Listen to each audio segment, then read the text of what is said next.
الحمد لله والصلاة والسلام على رسول الله أما بعد أعوذ بالله من الشيطان الرجيم بسم الله الرحمن الرحيم لتجدن أشد الناس عداوة للذين آمنوا اليهود والذين أشركوا صدق الله العظيم. محترم سامعین، آج مجھے بتلانا یہ مقصود ہے کہ فلسطین اور اسرائیل کے درمیان جو جنگ جاری ہے، آخر اسرائیل کا مقصد کیا ہے، اسرائیل کیسے وجود میں آیا، اس کے پیچھے کی پوری کہانی کیا ہے. یہ وہ قوم تھی جسے ہر ایک نے دھتکار دیا تھا، پھر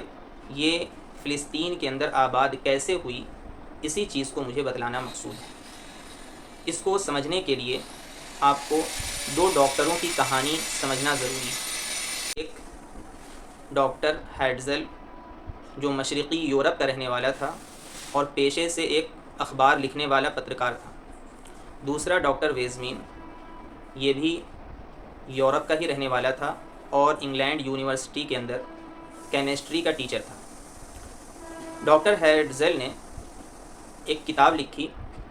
جس کا نام تھا ریاست یہود، جس کے اندر اس نے یہ نظریہ پیش کیا تھا کہ دنیا بھر کے اندر جتنے بھی یہودی جہاں بھی آباد ہیں، ہر ایک کو اپنے لیے ایک وطن بنانے کی کوشش کرنی چاہیے. اور اسی کے ساتھ ساتھ اس نے یہ نظریہ بھی پیش کیا تھا کہ یہودی چاہے عملی اعتبار سے کتنا ہی گرا ہوا کیوں نہ ہو، کتنا ہی گنہگار کیوں نہ ہو، لیکن اسے سیاسی طور پر یہودیوں کے لیے مدد کرنی چاہیے، سیاسی طور پر کوشش کرنی چاہیے کہ وہ یہودیوں کو مستحکم اور مضبوط کر سکے. یہ دو نظریے اس نے اس کتاب کے اندر جو لب لباب تھا اس کا پیش کیا تھا. اسی کے ساتھ ساتھ کچھ عرصے کے بعد اس نے ایک جلسہ کیا جس کے اندر دنیا بھر سے بڑے بڑے یہودی علماء کو بلایا گیا، اور وہاں پر یہ بات طے پائی کہ دنیا میں جتنے بھی یہودی ہیں، ہر ایک کو ہر مہینے اپنی کمائی میں سے ایک متعین فیصدی حصہ نکالنا ہوگا، اس لیے کہ اس رقم سے ہم یہودیوں کے لیے ایک وطن بنا سکیں. اس مقصد کے لیے جیسے ہی اس نے اعلان کیا، پہلے ہی دن 5 لاکھ پاؤنڈ جمع ہو گئے، اور اس کے بعد پھر پوری دنیا کے یہودیوں نے اپنی دولت اور اپنے خزانے کا منہ کھول دیا اور بے شمار فنڈ جمع ہو گیا. اسی کے ساتھ ساتھ جب 19ویں صدی کا آخری وقت آیا اور ڈاکٹر ہیڈزل 20ویں صدی کے شروع میں مر گیا، لیکن مرنے کے بعد سے پہلے اس نے دو بہت ہی اچھا کام یہودیوں کے حق میں کیا. پہلا کام تو یہ کہ 1898 عیسوی کے اندر اس نے یہودی بینک قائم کیا، اور 1901 عیسوی کے اندر اس نے یہودی فنڈ قائم کیا جسے یہودی بیت المال کہہ لیجیے. اور اس کے بعد پھر اس کا انتقال ہو گیا، وہ مر گیا. اس کے بعد اس کے اس مشن کو ڈاکٹر ویزمین جو کہ کیمسٹری کا ٹیچر تھا، انگلینڈ یونیورسٹی کے اندر پڑھاتا تھا، پروفیسر تھا، اس نے اس کے اس مشن کو آگے بڑھایا اور اسے کئی ایک موقع ملے.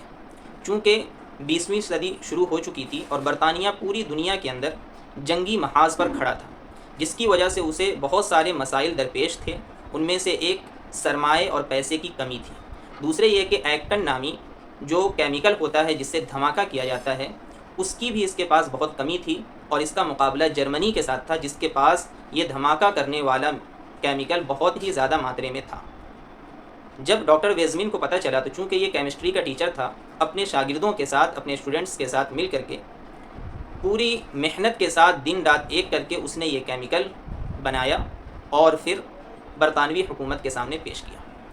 برطانوی حکومت نے اس کو بدلہ دینا چاہا تو اس نے یہ کہہ کر انکار کر دیا کہ وطن کی محبت کے واسطے عوض نہیں لے سکتا. حالانکہ ان کا مقصد تھا کہ جب موقع آئے گا تو اس وقت سود سمیت پورا بدلہ واپس لے. لہٰذا وقت پھر گزرا اور پہلی جنگ عظیم کا وقت آیا. جیسا کہ میں نے پہلے بھی کہا کہ برطانوی حکومت کو کئی محاذ پر جنگ لڑنے کی وجہ سے اسباب کی قلت تھی، پیسے کی کمی تھی، جس کی وجہ سے وہ پریشان تھا. ڈاکٹر ویزمین چونکہ حکومت کے قریب ہو چکا تھا، اس لیے اس نے برطانوی حکومت کے سامنے یہ بات رکھی کہ اگر آپ چاہیں تو پوری دنیا کے اندر جتنے بھی یہودی ہیں ان سارے یہودیوں کا فنڈ جو جمع ہے وہ سب آپ کو مل سکتا ہے، اور ساتھ ہی ساتھ جو ان کے پاس ٹیکنالوجی ہے، جو ان کا دماغ ہے، وہ بھی آپ کے ساتھ رہے گا. صرف آپ کو ان چیزوں کے بدلے ہمیں یہ اعتماد دلانا ہوگا کہ جب آپ فلسطین فتح کر لیں گے تو آپ کو وہاں ہمارے لیے ایک وطن منظور کرنا ہوگا، ایک وطن بنانا پڑے گا۔ برطانوی حکومت کو چونکہ سرمایے کی ضرورت تھی، اس نے حامی بھر دی، اور پھر جب 1917 کے اندر پہلی جنگ عظیم ہوئی اور ترکی حکومت جو خلافت عثمانیہ تھی اور جرمن کی فوجیں یہ پیچھے ہٹ گئیں فلسطین سے، اور فلسطین عیسائیوں کے قبضے میں آ گیا۔ جب فلسطین عیسائیوں کے قبضے میں آیا تو وہاں سے ایک خط لکھا گیا، جس خط کو مسٹر بالفور، جو برطانوی حکومت کے اندر وزیر خارجہ کے عہدے پر تھا، اس نے ایک خط لکھا ڈاکٹر ویزمین کے نام، جس میں یہ بات لکھی تھی کہ فلسطین کی زمین پر یہودیوں کے لیے ملک بنانے کو، ریاست بنانے کو ہم ایک اچھے نظر سے دیکھتے ہیں۔ یہی وہ خط تھا جسے اعلان بالفور کہا جاتا ہے، اور اسی خط کی بنیاد پر 1948 کے اندر UN میں پرستاؤ پاس ہوا۔ لیکن بہرحال جب 1917 کے اندر عیسائیوں نے فلسطین کو فتح کر لیا، پھر 1920 میں یہ پرستاؤ پاس ہوا کہ فلسطین کی نگرانی یہ برطانوی حکومت کے سپرد کچھ دن رہنی چاہیے۔ اب برطانوی حکومت میں سے ایک کمشنر ہیربرٹ ایسمویل جس کا نام ہے، جو کٹر یہودی تھا، اور برطانوی حکومت کے اندر وہ شخص کمشنر کے عہدے پر فائز تھا۔ برطانوی حکومت نے اسے کمشنر بنا کر بلکہ پورے فلسطین کی باغ دوڑ اس کے ہاتھ میں دے کر فلسطین روانہ کر دیا۔ اب یہاں سے اصل کھیل شروع ہوتا ہے۔ 1920 سے لے کر 1948 کے درمیان کا جو وقت تھا، اس وقت کے اندر جو یہودی فنڈ جمع ہوا تھا، ان پیسوں سے فلسطینیوں سے یہ لوگ زمین خریدنے لگے یہودیوں کے لیے۔ وہاں کے علماء نے اس وقت بھی وہاں کے عوام کو سمجھایا تھا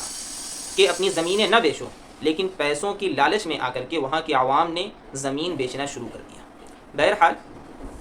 یہ لوگ جب وافر مقدار میں زمین خرید چکے اور دنیا بھر سے یہودیوں کو بلا کر کے وہاں پر آباد کرنے لگے، یہ 25 سال کا جو عرصہ گزرا، 25 سے 28 سال کا عرصہ، اس کے اندر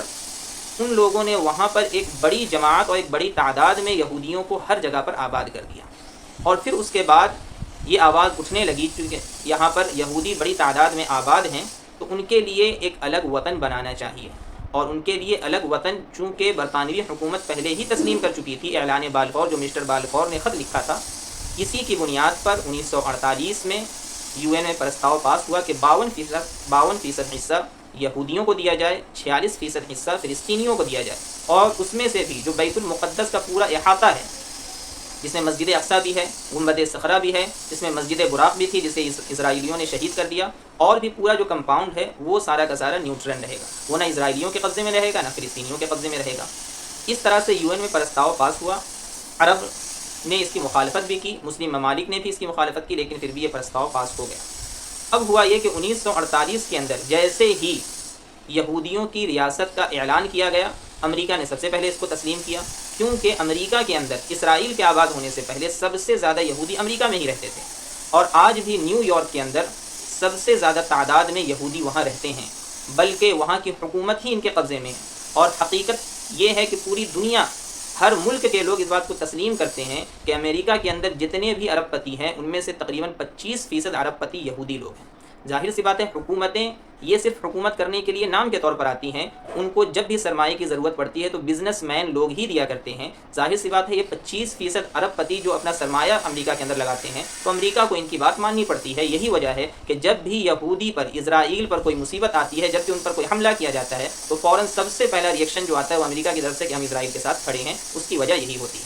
بہرحال جب 1948 میں اسرائیل آباد ہو گیا، اسے تسلیم کر لیا گیا یورپی ممالک کے ذریعے سے، آباد ہوتے ہی امریکی ہتھیار کے زور پر اس نے فوراً فلسطینیوں پر حملہ کیا، اور جو 46% حصہ زمین کا فلسطینیوں کو دیا گیا تھا اس میں سے اکثر و بیشتر علاقے پر دوبارہ پھر اسرائیل قابض ہو گیا، اور اب جو فلسطینیوں کے پاس زمین بچی ہوئی ہے وہ صرف اور صرف 22% ہے۔ ان میں سے ایک حصہ اردن کے نہر سے لگا ہوا جو علاقہ ہے اس میں ہے، اور ایک غزہ کی جو پٹی ہے جہاں آج جنگ جاری ہے حماس کے ذریعے سے، وہ علاقہ صرف مسلمانوں کے قبضے میں ہے۔ اور جو مذاکرات کی بات ہو رہی ہے پوری دنیا میں، تو وہ مذاکرات بھی صرف اسی 22% حصے پر کرنے کے لیے اسرائیل تیار ہے، حالانکہ UN میں 46% حصے پر پرستاؤ پاس ہوا تھا۔ یہی وجہ ہے کہ وہاں کے فلسطینی لوگ باضابطہ طور پر حملہ کرنے کے لیے مجبور ہوئے۔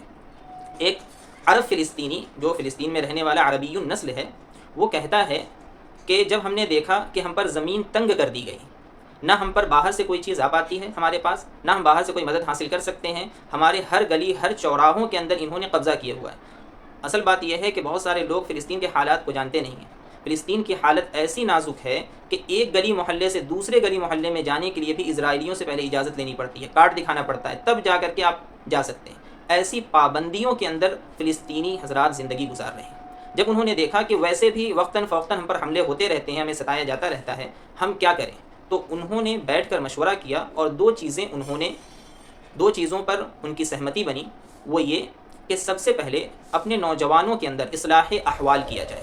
وہ جو ادھر ادھر بیٹھ کر ٹائم پاس کرتے ہیں انہیں دین کی طرف لایا جائے، ان کو حقیقت سے آگاہ کیا جائے۔ ایک کام انہوں نے یہ کیا۔ دوسرے یہ کہ اپنے محدود وسائل میں رہتے ہوئے اپنے دشمن کا مقابلہ کرنا۔ یہ دو کام انہوں نے کیا اور اس کے اندر وہ کامیاب ہوئے۔ وہ کہتے ہیں کہ جب ہم نے پہلے حملہ کرنا شروع کیا تھا اس وقت حال یہ تھا کہ ایک یہودی مرتا تھا تو اس کے بدلے 10 فلسطینی مارے جاتے تھے، لیکن آج حال یہ ہے کہ ہم نے اس کو گھٹا کر اس حد پر لا دیا ہے کہ اگر 3 یہودی مرتا ہے تو اس کے مقابلے میں 1 فلسطینی شہید ہوتا ہے۔ تو ظاہر سی بات ہے یہ ان کی کامیابی ہے۔ اب جب کہ فلسطین تھوڑے مضبوط ہو گئے حملہ کرنے کے اندر تو اسرائیل سے برداشت ہوا نہیں، اور اسرائیل چونکہ امریکہ کی ناجائز اولاد ہے، امریکہ اور یورپین ممالک نے مل کر کے اس کو آتنکوادی گھوشت کر دیا، کیونکہ یہ دنیا کا دستور ہے کہ جو بھی امریکہ کے خلاف کھڑا ہوگا، جو بھی اسرائیل کے خلاف کھڑا ہوگا، جو بھی یورپین ممالک کے خلاف جو سنگٹھن کھڑا ہوگا، اس کے لیے سب سے پہلا جملہ ان کے منہ سے جو نکلے گا وہ یہی ہوگا کہ یہ آتنکوادی ہے۔ تو لہذا اس سے صرف نظر کرتے ہوئے کہ دنیا کیا کہتی ہے، قرآن کریم کہتا ہے کامیاب وہی لوگ ہوں گے وَلَا يَخَافُونَ لَوْمَةَ لَائِمٍ، جو لوگوں کی ملامت کا اندیشہ نہ کرتے، ان کا مقصد صرف اعلاء کلمت اللہ ہو، وہی لوگ دنیا کے اندر کامیاب ہوتے ہیں۔ بہرحال ایک اور بھی امپورٹنٹ بات ہے، وہ یہ کہ اسرائیل کا جھنڈا آپ نے دیکھا ہوگا، اس جھنڈے پر 2 نیلی پٹی ہے، اوپر کی طرف ایک نیچے کی طرف 2 نیلی پٹی ہے۔ اس کا ایک مقصد ہے، وہ ایک پیغام دیتا ہے، یہودیوں کا اس میں ایک پیغام چھپا ہوا ہے۔ وہ یہ کہ یہودی کہتے ہیں کہ ہماری کتاب کے اندر ہم سے ایک وعدہ کیا گیا تھا، اَرْضُکَ یا اسرائیل من دجلۃ الی نیل، کیا اسرائیل تمہاری سرزمین دریائے دجلہ سے لے کر دریائے نیل تک ہے۔ چونکہ اسرائیل جو بار بار فلسطینیوں پر حملے کرتا ہے تو اس کا مقصد صرف اور صرف فلسطین کو حاصل کرنا نہیں ہے، بلکہ فلسطین سے بڑھ کر کے یہ اور بھی کچھ چاہتا ہے، جو اس کے جھنڈے کی یہ نیلی پٹی بتلاتی ہے۔ جیسا کہ وہ کہتے ہیں کہ ہماری کتاب میں ہے کہ ہم سے یہ وعدہ کیا گیا کہ اے اسرائیل تمہاری سرزمین دریائے دجلہ سے لے کر دریائے نیل تک ہے۔ دریائے دجلہ عراق میں ہے اور دریائے نیل مصر میں۔ تو گویا کہ وہ صرف فلسطین پر قناعت نہیں کریں گے، بلکہ فلسطین کو مکمل طور پر فتح کرنے کے بعد وہ مصر پر بھی حملہ کریں گے، مصر کو بھی فتح کریں گے، اور ساتھ ہی ساتھ وہ عراق پر بھی حملہ کریں گے، اس کو بھی فتح کریں گے۔ اور اسی کے ساتھ ساتھ کچھ اسرائیلی آگے اور یہ جملہ، اور یہودی آگے ایک اور جملہ بڑھاتے ہیں، وَأَزُرُّ إِلَى النَّخِيلِ، کہ صنوبر والی زمین سے لے کر کھجوروں والی زمین تک اے یہودیوں تم لوگوں کی سرزمین ہے۔ صنوبر وہ درخت ہے جو لبنان کے اندر سب سے زیادہ پایا جاتا ہے، بلکہ لبنان کے جھنڈے پر بھی صنوبر کے درخت کا نشان موجود ہے۔ تو گویا کہ وہ لبنان بھی چاہتے ہیں، اسی کے ساتھ ساتھ کھجوروں والی زمین یعنی مدینہ المنورہ پر بھی وہ قبضہ کرنا چاہتے ہیں۔ اور آپ کو یہ بات سن کر حیرت ہوگی کہ یہودیوں نے تبوک سے لے کر خیبر تک کی زمینوں کو خریدنا شروع کر دیا ہے۔ جس قیمت پر ملے وہ اس قیمت پر اندھا دھند زمین خرید رہے ہیں۔ ایک حقیقت ہے، یہ وہ لوگ کہہ رہے ہیں جو کچھ زمینوں میں رہتے ہیں، ان کی طرف سے آیا ہوا بیان ہے کہ یہودی تبوک سے لے کر خیبر کے درمیان زمین خرید رہے ہیں۔ اور اگر آپ کو یاد ہو، اگر آپ نے کبھی سنا ہو، نہیں سنا ہو، تو کتاب الفتن کا مطالعہ کیجیے گا، جس میں آپ کو یہ حدیث مل جائے گی کہ اخیر دور کے اندر جب دنیا پوری جنگ کے اندر گھر جائے گی، جو فتنوں کا سب سے بڑا دور ہوگا، دجال سے نکلنے کے پہلے کا زمانہ، وہ یہ ہوگا کہ اہل عرب کی پوری ناکہ بندی کر دی جائے گی، یہاں تک کہ مسلمانوں کی حکومت جو ہے وہ صرف اور صرف مقام صلاح تک رہ جائے گا، اور مقام صلاح خیبر کے قریب ایک مقام ہے۔